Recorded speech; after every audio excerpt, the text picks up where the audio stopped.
Welcome to the Mel's Campervan Adventures about Scotland trip. And this is part two. 'Cause my phone decides at random times how much it's going to record and how much it isn't. Anyway, so I'm trying it on Zoom. I'm struggling with lighting and with sound, and all sorts of things are going on this week. I'll blame astrology because apparently something's in retrograde. But if you're not into astrology or follow any of the spiritual stuff, I'll get into the practicalities of. I was on this camper van trip going up towards Scotland, and I think in the previous video I got up towards Carlisle or York.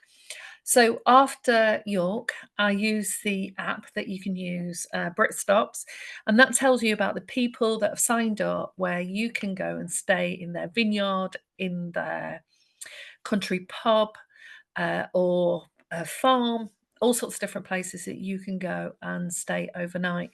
And if you stay somewhere, sometimes they like it clearly if you buy a drink and get something to eat for those that have got those facilities.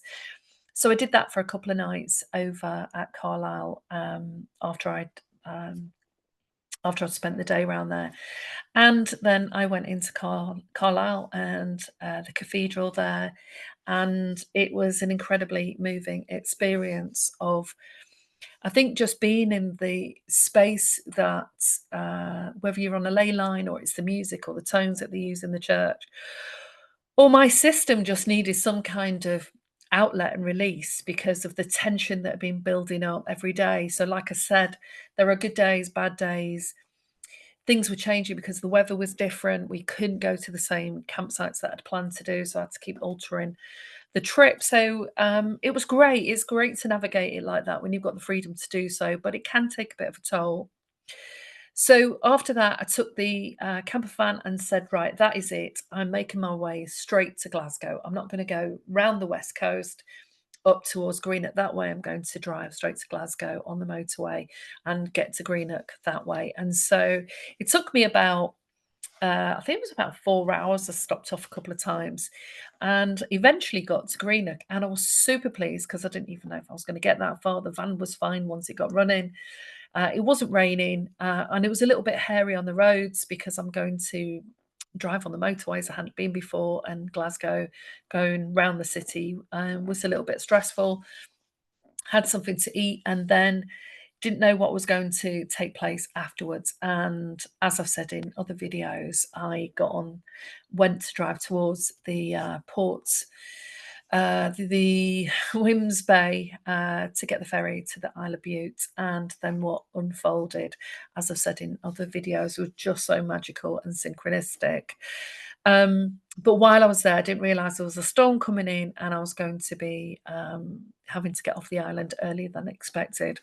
So the whole of the trip really was the combination of a broad outline of a plan that I had.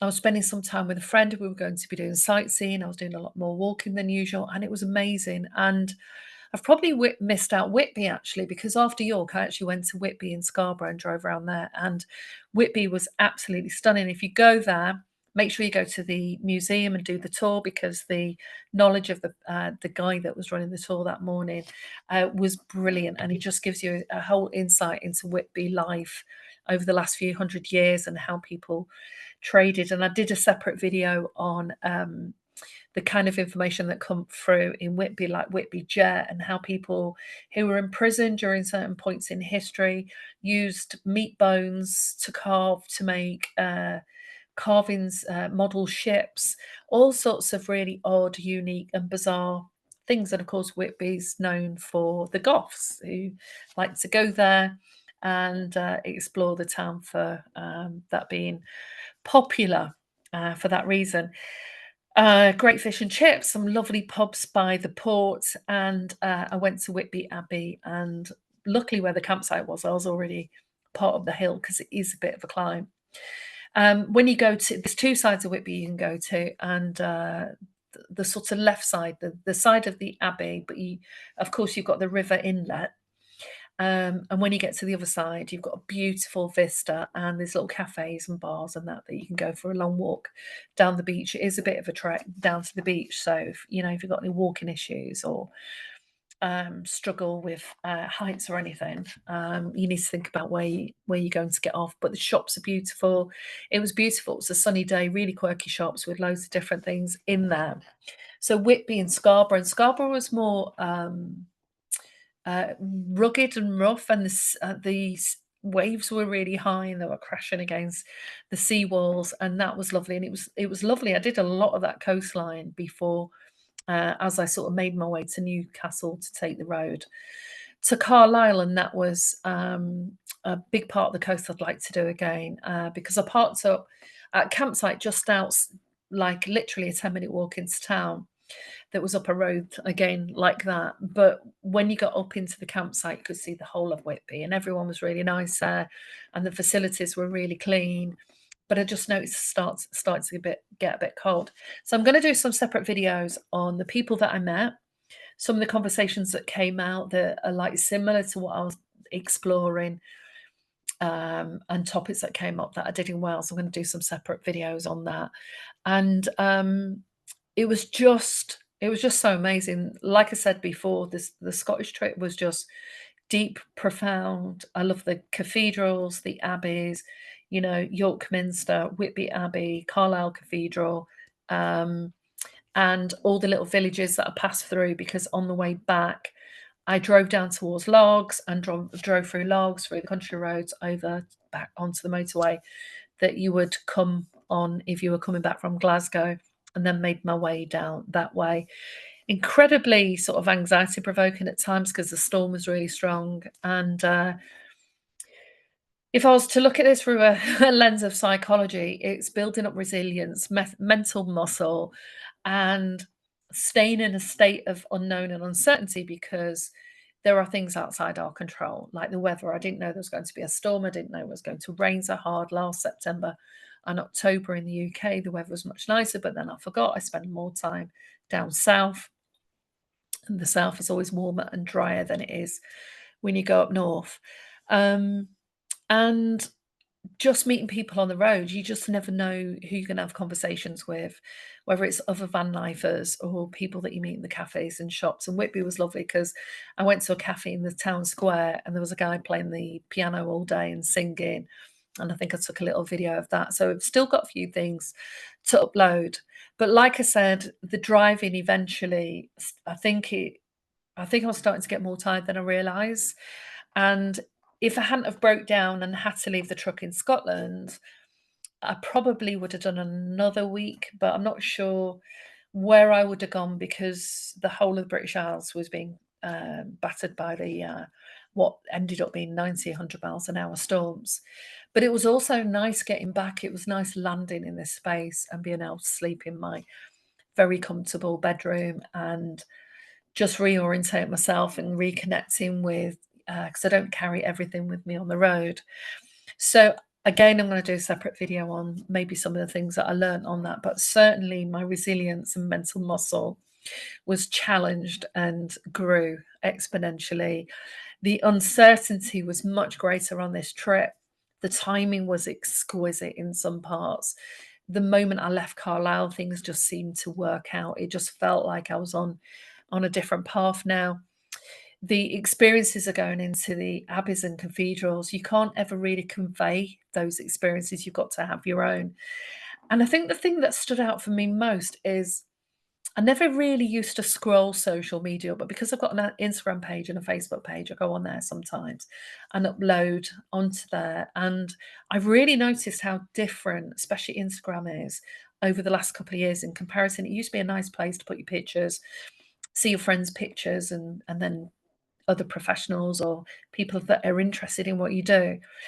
But the scrolling that I've done over the last few months in terms of what has been hyped up to do with issues going on in the UK, digital ID, religious issues, things that are happening to women around the world. And I've just noticed the effect that that's had on me when I've been scrolling. And I got to the point the other day, I was like, no, I have to put the phone down. Because the contrast is that when I was driving to Cambridge, Hunstanton, to the villages, it was quintessential British life in a lot of those places. I had some great conversations, met people from different walks of life, and it just had a nice vibe. There were nice vibes. It was relaxing. The only time that was a bit tense was when the marches were due to happen in London, and only because you get a lot more people, more rowdy people who, are squeezed in small spaces, and I didn't really want to get drawn into any of that at the time. But going to see the markets and hanging out, life, when you get outside your front door and you're not just watching virtual reality online, YouTube, on TV, whatever, you need to go out and experience different places so you can start to get a real feeling for what is also going out going on out there. So it's like these different realities that people exist is true. We all have a different reality, but the contrast between what I'm scrolling online and how that can mess with your own personal psychology, and then just getting out in the van. And I think that's anyone who does the camper van adventures, we all know that you can have issues with the mechanics of the van, but you can feel that sense of freedom and joy at being able to go to places and just have a wake up and say, I'm going to drive to the next town, or I'm going to stay here for a few days. And it's great with a lot of the campsites, apart from the ones that are really popular in the summer, that you can, I did in Whitby. I only went for 2 nights and I ended up adding a couple of nights to that because I just wanted, again, to stay somewhere, just go for walks. I do a lot more walking and experience just being by the sea, exploring nature. And there's the freedom and joy that comes with that, as well as the sort of spark of sometimes, you miss your friends on the road and the people that you have regular contact with. Because when I'm at home, I see my granddaughter and my son's more. When I'm on the road, I'm talking more with strangers. So it's a combination. But I guess the key message for this is, like when I went to Italy in 2018, and also I've been to Ibiza several times until 2019. I nearly didn't do my yoga teacher training at the end of 2019 because I thought, oh, maybe I'll do it next year. That putting it off. I nearly didn't go to Italy. There was something else that was an option as well at the time. And I chose Italy. I'm so glad I chose Italy, even though I had a lot of anxious moments in that, because I was a solo female going from Nice to Genoa to Rome, Naples, the Cinque Terre region, the Amalfi Coast, using trains, staying in hotels and Airbnbs. And I'm really glad I did that. It's a real growth experience when you get on the road. And I not advocate for always doing solo travel, but you can also get to decide when you want to eat, where you want to start, where you want to stay. And you don't have to sort of negotiate those constant themes with somebody else, with friends. And they're not necessarily an issue, but they can become an issue when you're sharing, doing a road trip with somebody else, because you can have different ideas on sleep patterns, how much space you have, when you have time out to yourself, what you have for dinner, all of these micro details that you don't even necessarily think about most of the time become more obvious when you're sharing those things with someone else, and about where you get on, where you're on the same page and where you're not, and how then you manage to communicate any difficulties that arise when they do. So it's worth, if you've got a dream and it's there and it's like, I want to do that one day, you've got to ask yourself, why aren't you doing it now? Because I'm glad I went to Italy. I'm glad I did my yoga teacher training at the end of October, even though I was in a lot of pain. I was in a villa with 17 other women doing teacher training, doing yoga, meditation, good food, practicing all the time in a retreat for like 4 weeks. That was a real soulful landing and healing experience. I nearly didn't buy the camper van. I had some anxieties around that, and I got that. And I've been to Cornwall and Devon and Wales and done the whole of the Kent coast and parts of Scotland. There's so much more to explore. And it's resurrected as I've connected that with teaching at festivals and doing workshops, because I teach yoga and meditation at the summer festivals. I put on workshops to help people think about what lights them up, what tools can they deploy that helps them create a life, even if it's small steps every day, that they're going to enjoy. And or I have a stand at a festival and I talk to lots of people about what's going on with them. I use oracle cards. to connect with what's going on for people. It creates conversations.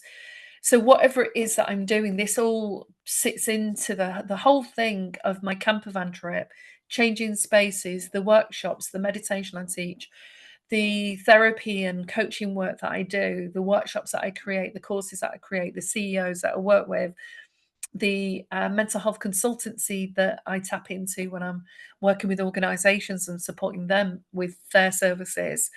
All of it is the mixture of all of the things that I enjoy doing, that I started to focus on. What do I do differently to create a life that I love? And does that stay the same? No. My sleeping patterns, eating patterns, the way that I exist from day to day has changed a lot over the last year in particular. And it's worth reviewing what you've done, what you experimented with, what you enjoyed, what was fun, what was hard work, what had a lot of emotional labor, what didn't, what was, all of these different layers. And I'm in November now, so I'm reflecting on the whole of the year of what did I do this year, last year, and 2023, because 2023, 24, and 25 was me really starting to step out and try all these different things. And I love teaching at festivals. I love doing the panels. I love supporting businesses and supporting individuals who want to also make changes to their lives. And I love sharing the things that I enjoy, like getting in the camper van and staying at hotels, nice 5-star, 4-star hotels, or in the camper van on the campsite. I enjoy both of those. And the more that you have in your life on a day-to-day basis that you enjoy, regardless of whether that's reading, painting, and watching TV, that I watch a lot of the soaps that are around in the 70s and 80s, regardless of what it is, you're now tapping into your life force, your vitality. And when we do that, we are increasing our capacity for more love, more joy, more well-being, and that radiates out into your environments. So hopefully you've enjoyed the last couple of videos that I've done. Like I said, I've not done that much over the last 3 weeks because I've just been exhausted. And when I get physically exhausted, it can affect me, sort of mentally, in terms of just being able to connect with things and talk through them and try and be clearer. So I've got a couple of projects coming up. I'm going to do some more introduction videos. I'm going to be creating a new course that will be released in January to go alongside the new year. So if you're a subscriber, thanks for subscribing. Let me know what you've enjoyed so far this year that I've released, what you'd like to see more of.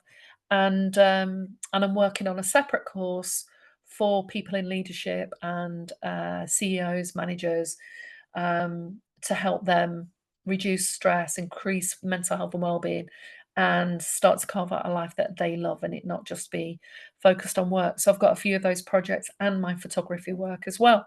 So like and subscribe if you haven't, and let me know what you liked about any of the videos. Send me an email, melgbb555@hotmail.com. And if you want to work with me independently, I've got a couple of spots at the moment. I'll leave the link below and we can set up a 30-minute introductory call, whether that is you're thinking about getting a camper van, what to consider, you're doing some solo trekking, put a plan together, you want to create your own 30-day plan that coincides with my 30-day programs. I've got level 1, level 2 uploaded onto my playlists in the YouTube section, but they will also go over to other platforms soon.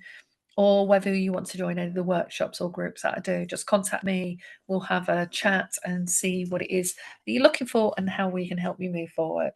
All right, thank you for now and see you soon.